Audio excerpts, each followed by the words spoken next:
அஜித்குமார் மரணத்திற்கு அரசே பொறுப்பேற்க வேண்டும் என நீதிபதிகள் தெரிவித்திருக்கின்றனர். இது குறித்த கூடுதல் விவரங்களோடு இணைகிறார் செய்தியாளர் மதியழகன். வணக்கம் மதியழகன். நீதிபதிகள் 3 கேள்விகளை முன்வைத்திருக்கின்றன. என்னென்ன கேள்விகள், விவரங்கள்? இந்த விவகாரத்தை பொறுத்தவரை நீதிபதிகள் 3 முக்கிய கேள்விகளை எழுப்பியிருக்கிறார்கள். ஒன்று, அரசு என்பது மக்களுக்கு வெளிப்படையாக இருக்க வேண்டும். இந்த விவகாரத்தை, அதாவது இந்த நகை திருட்டு தொடர்பான இந்த வழக்கை சிறப்பு படையிடம் ஒப்படைத்தது யார்? இது ஒரு முக்கியமான நிகழ்வு.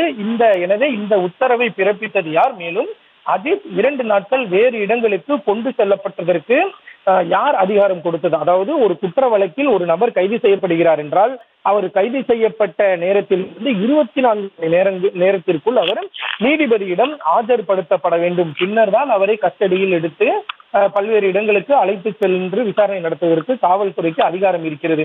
அப்படி இருக்கையில் 2 நாட்கள் வெவ்வேறு இடங்களுக்கு, அதாவது நீதிபதியிடம் அவர் ஆஜர்படுத்தப்படாமல், அவரது போலீஸ் கஸ்டடி பெறாமல் 2 நாட்கள் அவரை பல்வேறு இடங்களுக்கு அழைத்து சென்று விசாரணை நடத்தியது ஏன்? அவ்வாறு 2 நாட்களுக்கு கொண்டு செல்லப்பட்டதற்கு யார் அதிகாரம் கொடுத்தது? மேலும் மேஜிஸ்ட்ரேட், அதாவது இந்த அஜித்தினுடைய அந்த உடற்கூறாய்வினுடைய அறிக்கையை மேஜிஸ்ட்ரேட்டிடம் உடனடியாக ஏன் சமர்ப்பிக்கவில்லை அல்லது அவருக்கு ஏன் அனுப்பவில்லை என்ற 3 முக்கியமான கேள்விகளை நீதிபதிகள் முன்வைத்திருக்கிறார்கள். மேலும் எஸ்பி கட்டாய காத்திருப்போர் பட்டியலுக்கு மாற்றப்பட்டது ஏன்?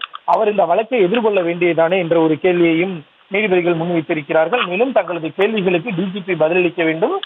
காவல்துறையினுடைய நடவடிக்கை முறையாக இல்லை என்றால் மாவட்ட நீதிபதி தலைமையில் நீதி விசாரணை நடத்த உத்தரவிட நேரிடும் என்ற ஒரு எச்சரிக்கையும் விடுத்த நீதிபதிகள், குறிப்பாக இந்த மரணத்திற்கு, அதாவது அஜித்குமாரினுடைய மரணத்திற்கு அரசு தான் பொறுப்பேற்க வேண்டும் என்ற ஒரு உத்தரவை பிறப்பித்திருக்கிறார்கள். மேலும் இந்த வழக்கினுடைய விசாரணையானது இன்று பிற்பகல் 2:15 மணிக்கு ஒத்திவைக்கப்பட்டு இருக்கிறது. அப்பொழுது மேஜிஸ்ட்ரேட் அவரது விசாரணை அறிக்கையை தாக்கல் செய்ய வேண்டும் என்ற ஒரு உத்தரவை நீதிபதிகள் பிறப்பித்திருக்கிறார்கள். நேற்றைய தினம் அந்த சம்பவம் நடந்ததாக சொல்லப்படும் இடத்திற்கு மேஜிஸ்ட்ரேட் நேரில் சென்று ஆய்வு நடத்தியது குறிப்பிடத்தக்கது.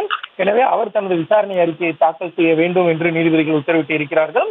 அதே போல மதுரை அரசு ராஜாஜி மருத்துவமனையினுடைய முதல்வர் அஜித்தினுடைய பிரேத பரிசோதனை அறிக்கையை தாக்கல் செய்ய வேண்டும் என்றும் நீதிபதிகள் உத்தரவிட்டு பிற்பகல் 2:15 மணிக்கு தொடர்ந்து பேசலாம் மதியழகன்.